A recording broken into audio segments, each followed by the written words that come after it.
Why chasing women kills attraction,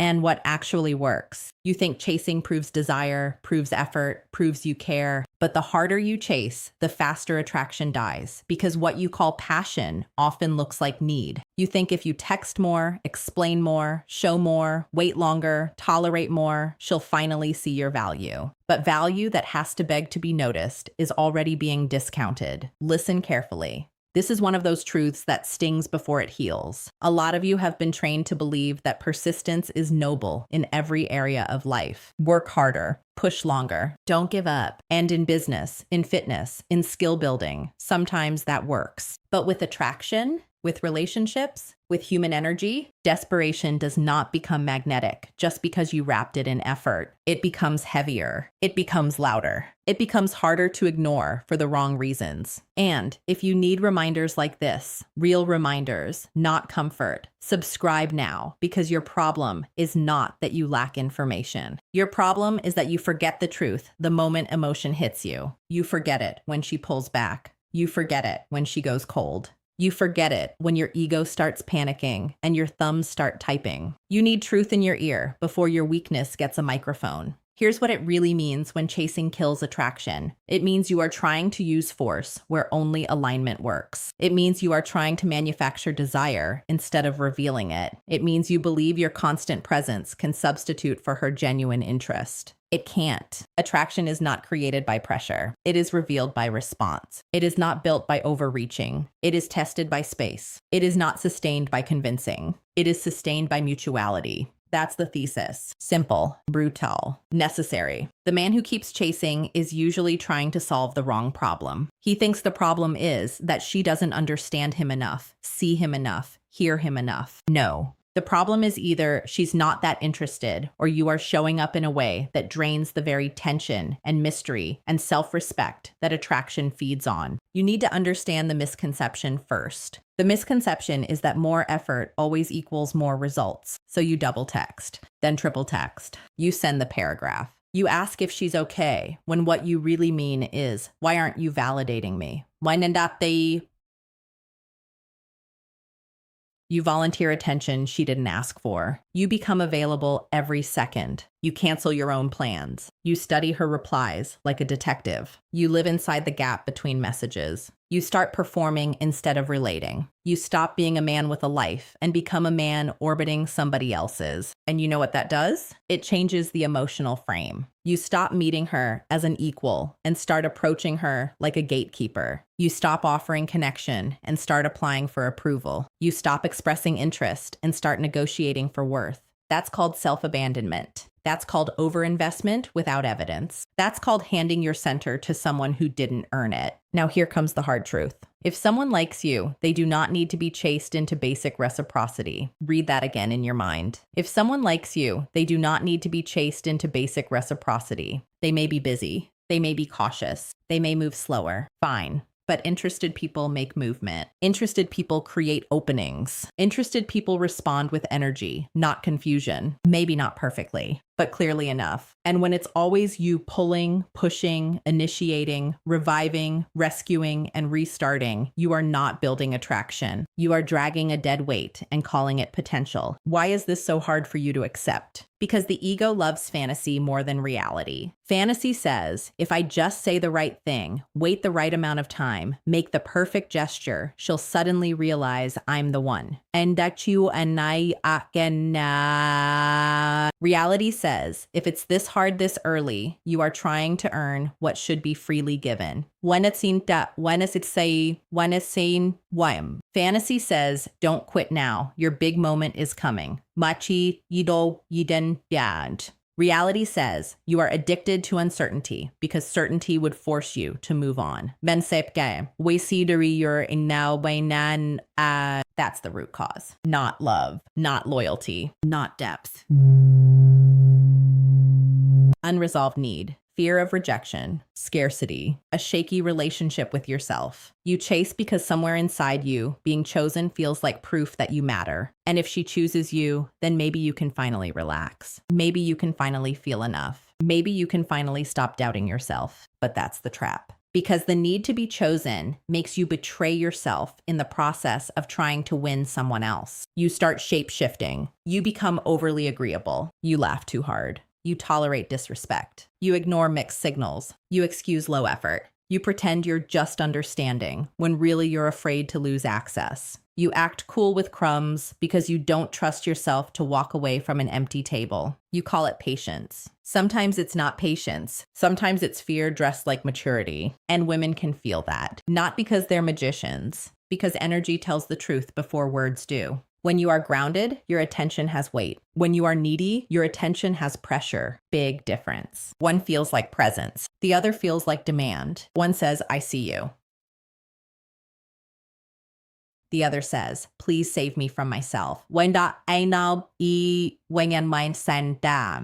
is calm. One is grasping. One invites. One pursues beyond the point of dignity. That's why chasing kills attraction. Not because showing interest is weak. Showing interest is fine. Clear is fine. Honest is fine. Direct is fine. But once your interest stops being an expression and starts becoming a strategy to pull affection out of somebody, you've crossed the line. You're no longer connecting. You're campaigning. And campaigning is exhausting. For her and for you. For her, because nobody wants to feel emotionally cornered into validating somebody they didn't ask to manage. For you, because chasing puts your nervous system on a leash. Every delay feels personal. Every short reply feels like a wound. Every story view feels like a signal. Every silence feels like a verdict. You become reactive. You lose your rhythm. You lose your appetite. You lose your focus. You lose your edge. That's the cost. And the cost is bigger than one woman not liking you back. The real cost is what repeated chasing teaches your identity. It teaches you that your role is to pursue what withholds. It teaches you to overvalue distance and undervalue peace. It teaches you that chemistry is confusion, that longing is love, that instability is depth. It conditions you to feel most alive when you are trying to prove yourself. And once that pattern sinks in, you don't just chase women. You chase approval in every room. You chase status. You chase praise. You chase the next hit of external confirmation. Your whole life becomes a performance for acceptance. No, stop there. That road ends in resentment. Because eventually, if you keep doing this, you start blaming women for the pain your own lack of boundaries created. You say women want toxic men. You say women don't appreciate good men. You say being nice gets you nowhere. But let's tell the truth like grown men. Being nice is not the problem. Being spineless is the problem. Being kind is not the problem. Being contingent is the problem. Being respectful is not the problem. Being approval hungry is the problem. A genuinely strong man can be warm, open, generous, playful, emotionally intelligent. None of that kills attraction. What kills attraction is when all of those qualities are being used to secure a response. When your kindness has a hidden invoice attached to it, people feel it. When your attention says, I gave you this, now give me certainty, they feel it. You cannot negotiate desire. You cannot guilt someone into enthusiasm, and you should not want to. So what's the reframe? Simple. Attraction is not something you chase. It is something you stop interfering with. Read that again. Attraction is not something you chase. It is something you stop interfering with. You stop flooding the space. You stop over-explaining. You stop trying to fix ambiguity with more effort. You stop interpreting inconsistency as mystery. You stop making her the center of a life you haven't even built. You stop handing out boyfriend energy for free while she's still deciding if she even likes your company. You return to reality. You return to standards. You return to self-respect. That means you understand a basic law. Reciprocation is the green light, not potential, not chemistry in your head, not one intense night, not one vulnerable conversation, not one compliment, not one, I've just been busy. Yanda at tandi rechin wanaus. Reciprocation. Consistent, observable, calm reciprocation. If that's not there, you don't intensify. You reduce. You observe. You pull your energy back to where it belongs. And now, let me show you the archetype because you need a picture in your mind of who you are becoming. The man who actually attracts does not walk into life asking, how do I keep her interested? He walks in asking, is this aligned with the life I'm building?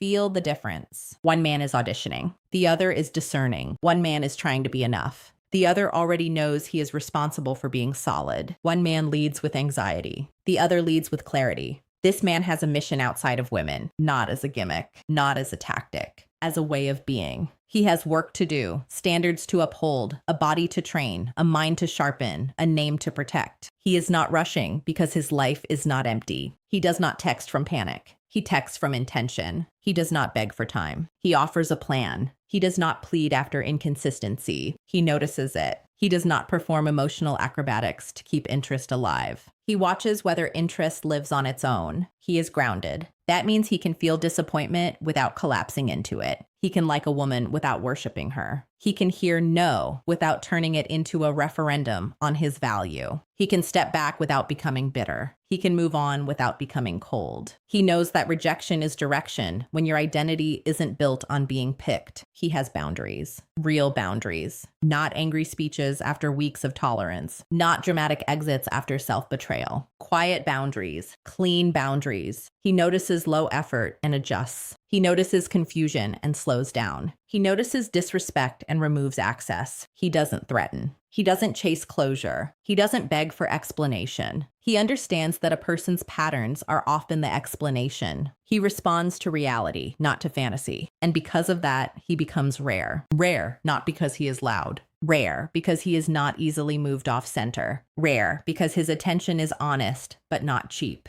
Rare, because he does not chase what does not choose him. Rare, because he is not trying to extract worth from a woman's response. He already has an inner source. That's what self-respect looks like in motion. Now let's get practical, because some of you hear this and nod, then go right back to the old pattern by tonight. Do this. If you're interested, be direct once. Clear. Calm. No performance. If she responds well, great. Continue naturally. If she's warm, engage. If she's consistent, build. If she's receptive, lead. But if the energy starts leaning one-sided, do not compensate with more effort. Do not increase volume when connection is decreasing. That is where weak habits take over. Stop double texting to soothe your own anxiety. Stop sending paragraphs to people who send fragments. Stop offering emotional labor before trust exists. Stop rewarding ambiguity with attention. Stop calling inconsistency mixed signals as if it's some poetic mystery. Most mixed signals are not mixed. They are weak interest paired with your strong hope. Redirect. Redirect your attention to your body, your work, your environment, your discipline, your friendships, your standards. Redirect to the parts of your life that make you stronger, whether anyone claps or not. Redirect to becoming someone whose peace is not held hostage by another person's mood. Redirect to action that compounds. And when you feel the urge to chase, pause and ask yourself one question. What am I actually trying to get right now? Is it connection or is it relief? Because most chasing is not about connection. It's about relief. Relief from uncertainty. Relief from insecurity. Relief from the discomfort of not being chosen yet. But if you use women to medicate insecurity, you will never meet them clearly. You will only meet your own fear in different forms. Sit in the discomfort instead. That's part of becoming a man. Not suppressing it. Not dramatizing it. Mastering it. Let the silence say what it says. Let the delay mean what it means. Let low effort reveal low interest. Don't rush to rescue yourself from reality. Reality is your ally.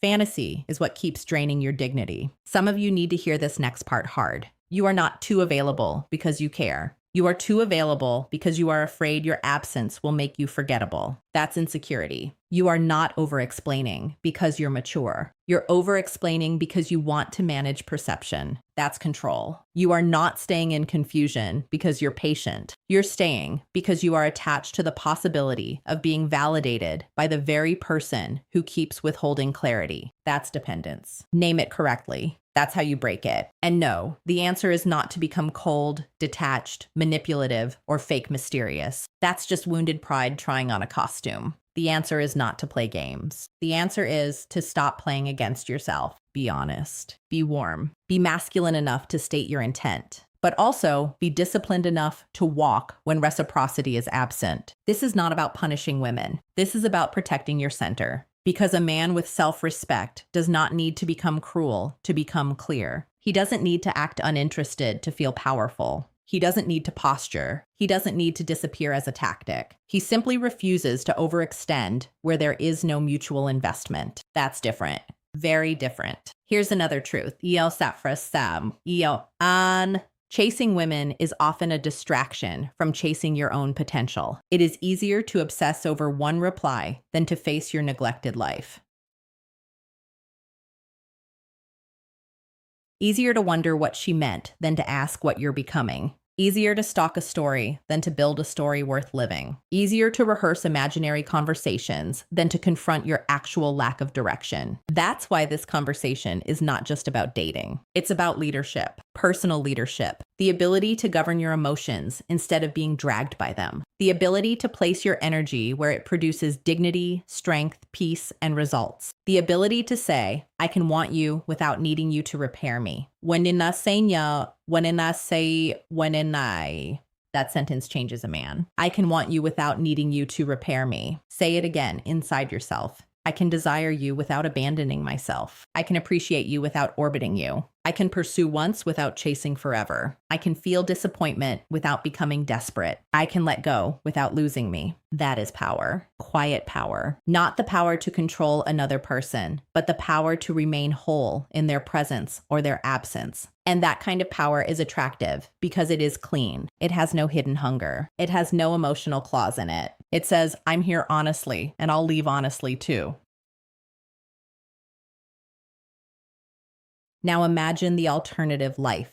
Imagine what happens when you actually internalize this. Your phone stops controlling your mood. Your standards get sharper. Your communication gets cleaner. You stop wasting months in half connections. You stop trying to decode lukewarm behavior. You stop collapsing your schedule around somebody else's convenience. You become more selective, more relaxed,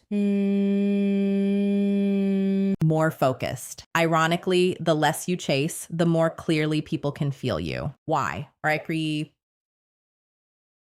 Because need distorts. Self-respect clarifies. You speak better when you're not trying to impress. You listen better when you're not trying to win. You flirt better when your worth is not on trial. You carry yourself differently when rejection cannot humiliate you. You are more present because you are not busy managing outcomes. That is what actually works. Not tricks, not scripts, not some fake alpha performance. Inner stability, congruence, standards, a life with gravity. And yes, some women will leave when you stop chasing. Let them. Some connections will fade when you stop carrying them. Let them. Some people only enjoy the version of you that overgives, overpursues, and overfunctions. They are not losing value when you change. They are losing access. Big difference. The right woman does not need you to betray yourself to keep her attention. She does not become more attracted because you tolerate confusion. She does not respect you more because you keep returning with no standards. She may enjoy the attention, sure. Many people enjoy free attention. But enjoyment is not respect, and access is not intimacy, and attention is not commitment. Learn the difference, and you save yourself years. So the next time you feel that familiar urge to reach again, explain again, prove again, ask again, pause, breathe. Put the phone down, stand up, look at your life. Ask the real question. What would a man with self-respect do next? Not what would get the fastest response. What? Yafi Tawai Wantrainian. Not what would calm my panic. Not what would keep the fantasy alive. What would a grounded man do next? He would tell the truth. He would read the pattern. He would keep his word. He would redirect his energy. He would let silence expose what pressure tries to hide. He would remember that attraction grows best in freedom, not force. He would choose dignity over drama every single time. And if you've been the guy who chased, good. Because now you can stop. Shame is useless if it doesn't become wisdom. You do not need to hate your past. You need to outgrow it. You needed attention because you didn't know how to anchor yourself. Fine. Now you know better. Now you can build better. Now you can become the kind of man who is not starving for signals because he is full of direction. This is your identity reset. You are not the man who begs for reciprocity. You are not the man who performs for crumbs. You are not the man who confuses anxiety with love. You are not the man who keeps choosing confusion over clarity because fantasy feels safer than truth.